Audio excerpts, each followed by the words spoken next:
apa yang dilakukan oleh Reinhard di dalam doanya itu? Dia sedang bergumul, butuh duit, Tuhan mau kasih, tapi Tuhan nawarinya bukan, ya yang kamu minta aku akan kasih, enggak. 1 juta US dollar, suatu angka yang sangat besar pada waktu itu. Dia berkenan di hati Tuhan. Hatinya itu pas, tepat, persis dengan hatinya Tuhan. Nyatu dengan hatinya Tuhan. Apa yang jadi kehendak Tuhan ada di dalam dirinya. Keinginan Tuhan ada di dalam dirinya. Dan ketika itu didoakan, Tuhan menggenapi. Shalom saudara-saudari terkasih, sidang jemaat yang dikasihi Tuhan. Kita akan membaca satu ayat di dalam 1 Yohanes 3, ayatnya yang ke-22. Demikian bunyi firman Tuhan. Dan apa saja yang kita minta, kita memperolehnya daripadanya, karena kita menuruti segala perintahnya dan berbuat apa yang berkenan kepadanya. Saudaraku, ini firman Tuhan luar biasa. Jadi apa saja yang kita minta, kita akan memperoleh daripadanya. Kemudian ada tambahan firman, karena kita menuruti segala perintahnya dan berbuat apa yang berkenan kepadanya. Saudaraku, di dalam kita meminta, itu memang harus ada iman. Percaya bahwa Tuhan adalah sumber, di mana kalau kita membutuhkan apa-apa, kita bisa meminta kepadanya. Butuh hikmat, saudara bisa minta hikmat. Butuh apa lagi? Butuh kebutuhan-kebutuhan sehari-hari, ya, yang jasmania, yang sementara, datang kepada dia, karena dia adalah sumber. Saudara butuh kesembuhan, datang pada dia, karena dia adalah dokter, gitu ya. Tetapi, ada 2 hal yang di sini disebutkan oleh Yohanes, yaitu karena kita menuruti segala perintahnya. Nah, ini waktunya kita untuk koreksi diri. Kita punya kebutuhan, kita datang dalam doa, minta kepada Tuhan dalam nama Yesus, dijamin apa saja yang kau minta dan doakan, apa saja ya, di dalam nama Tuhan Yesus, pasti Bapak akan memberikannya. Itu janji, saudaraku. Ada banyak ayat yang merupakan janji bahwa Tuhan akan mengabulkan apa saja yang kita minta dan doakan, apa saja loh saudaraku ya, jadi saudara tidak usah batasi. Tetapi ada juga unsur iman, ya, kalau engkau minta sesuatu, berdoa, kemudian yakinlah gitu ya, yakinlah apa yang kau minta dan doakan itu telah Tuhan berikan, maka hal itu akan benar-benar diberikan. Jadi sudah diberikan padahal belum, begitu ya. Ini kan urusan iman, saudaraku ya. Dan Tuhan Yesus yang mengajarkan. Jadi saudara nggak usah menolak hal itu. Tetapi kita punya ayat firman ini harus saling melengkapi. Nah, kali ini saya selain tadi unsur janji Tuhan, kemudian unsur iman, kemudian janji itu jaminan Tuhan ya. Kemudian iman dari pihak kita, kalau kita ragu-ragu, kita nggak percaya, ya lebih baik nggak usah doa, nggak usah minta gitu ya. Nah, sekarang ini ayat yang tadi kita baca ini perlu untuk jadi pelengkap, saudara. Karena kita menuruti segala perintahnya. Apakah saudara dan saya sudah menuruti segala perintahnya? Ini kita evaluasi. Ini perintah Tuhan apa? Sudahkah aku nurut? Jadi anak-anak yang penurut. Dan berbuat apa yang berkenan kepadanya. Nah, apakah semua yang kita lakukan itu membuat Tuhan senang? Nah, itu Roh Kudus akan beritahu pada Anda. Firman ini ngajari apa yang Tuhan kehendaki. Saudara bisa evaluasi diri, apakah aku sudah nurut. Kemudian yang kedua, berbuat apa yang berkenan kepadanya. Menyukakan hati Tuhan. Ini penting, saudara. Nah, kalau 2 syarat itu ada di dalam hidup kita, maka apa saja yang kita minta, kita memperoleh daripadanya. Saya ingat, saudara, sebuah kesaksian yang menggetarkan hati, yaitu tentang hamba Tuhan yang sekarang sudah bersama dengan Tuhan Yesus ya, namanya Reinhard Bonnke.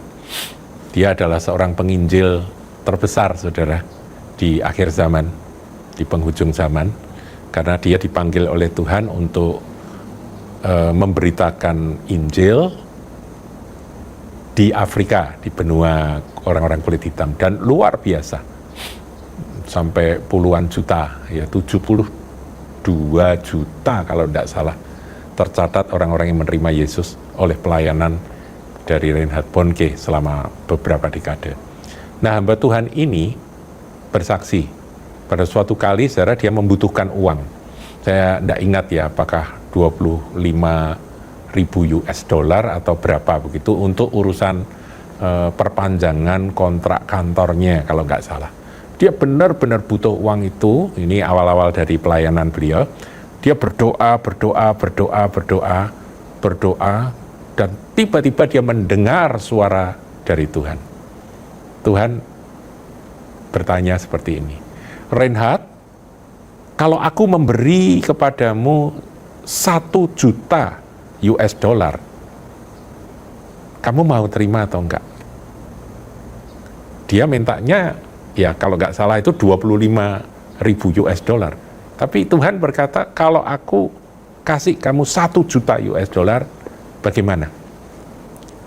Tiba-tiba saudaraku, ya ini dalam kesaksian Reinhard Bonnke, dia tersungkur, dia menangis di hadapan Tuhan, dan dia berkata, Tuhan, aku nggak mau 1 juta US dollar. Yang aku mau adalah 1 juta jiwa orang-orang yang belum mengenal Engkau diselamatkan. Udah, saudaraku, peristiwanya seperti itu. Dia betul-betul berseru di hadapan Tuhan ketika Tuhan nawari 1 juta US dollar, dan dia berkata, enggak, aku minta 1 juta jiwa.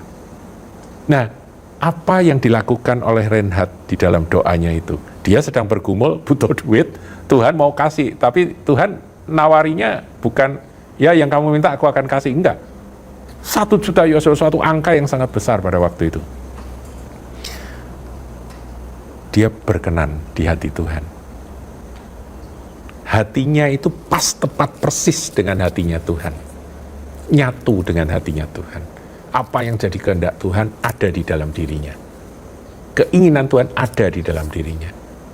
Dan ketika itu didoakan, Tuhan menggenapi. Kita tahu, saudaraku, dalam kesaksian menjelang akhir dari pelayanan Reinhard Bonnke, hamba Tuhan ini, pernah tercatat lebih dari 2 juta jiwa dalam sekali KKR. Dan pernah tercatat dalam 1 kali KKR, ya kebangunan rohani revival yang dia selenggarakan, itu 1,1 juta jiwa terima Yesus. Itu sebuah bukti tentang apa yang menjadi kerinduan hatinya dan doanya. Suatu doa yang sepertinya mustahil, saudaraku. Mana mungkin dalam 1 KKR 1,1 juta jiwa terima Yesus dalam surat keputusan. Dan ternyata benar. Nah, ini sebuah contoh, saudaraku. Apapun yang Anda minta, yang saya minta, kalau itu klop dengan hatinya Tuhan Yesus, itu tidak ada yang mustahil. Tapi kadang-kadang harus melalui ujian seperti yang tadi. Tuhan bertanya, kalau aku kasih 1 juta US dollar, mau atau tidak? Saudaraku, mari kita bertobat dan bertobat. Kita tak selalu datang pada Tuhan. Tuhan, kalau ada yang nggak beres di dalam hatiku, Tuhan ampuni. Jadikan hatiku ini semakin murni. Dan semua kerinduan, keinginanku, biar kiranya itu segaris dengan keinginanmu ya Tuhan. Satu menyatu dengan keinginanmu. Itu aja yang kita minta menjadi dasar dari semua apa yang kita rindukan dan kita harapkan dalam hidup ini.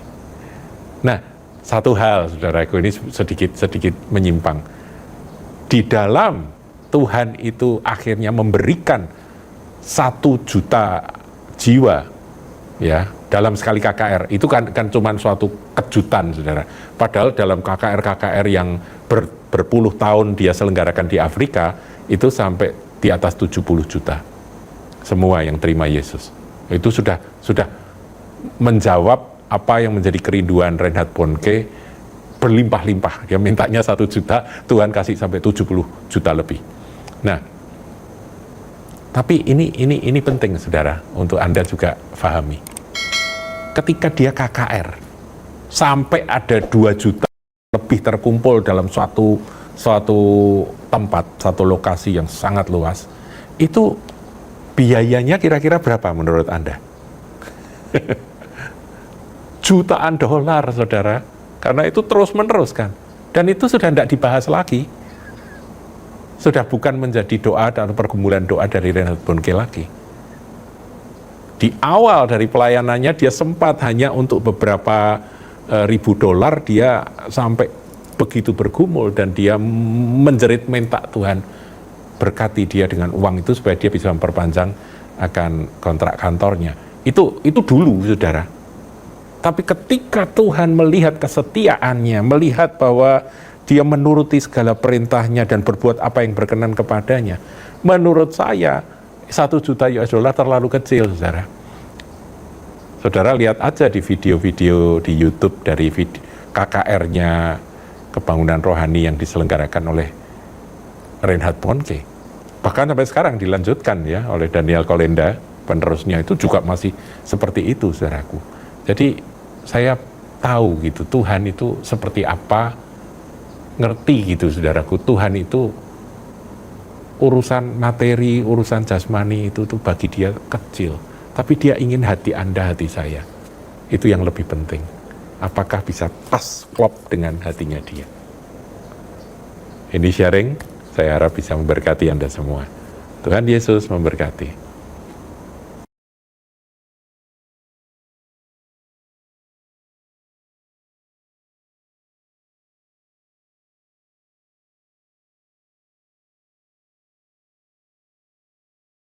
Jangan lupa like, comment, share, dan subscribe channel GKBK Hal Semarang.